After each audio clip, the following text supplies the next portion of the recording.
Syederalun Kepala Staf Angkatan Darat Jenderal TNI Dudung Abdurrahman buka suara terkait insiden pembunuhan yang menimpa anggota TNI Angkatan Darat Sertu Eka Andrianto bersama istrinya di Elelim, Papua.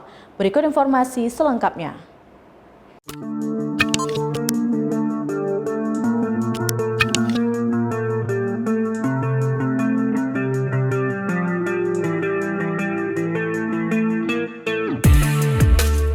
Syederalun Kepala Staf Angkatan Darat atau KSAD Jenderal TNI Dudung Abdurrahman buka suara terkait insiden pembunuhan yang menimpa anggota TNI Angkatan Darat Sertu Eka Andrianto beserta istrinya di Elelim, Papua.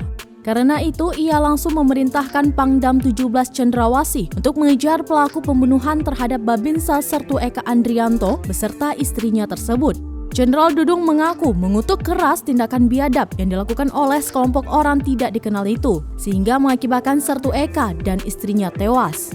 Dudung menegaskan kepada jajarannya untuk tidak ragu-ragu bertindak tegas terhadap pihak-pihak tertentu yang mengancam keselamatan pribadi maupun masyarakat sekitar. Sebelumnya, anggota TNI Angkatan Darat bernama Sertu Eka Andrianto dibunuh sekelompok orang tak dikenal pada Kamis 31 Maret 2022 sekitar pukul 6 waktu Indonesia Tengah.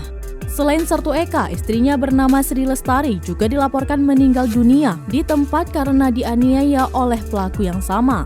Anak pasangan suami istri tersebut, Elvano Putra, juga turut menjadi korban. Balita berusia 2,5 tahun itu dilaporkan 2 jarinya putus akibat terkena tebasan senjata tajam saat berada dalam gendongan ibunya.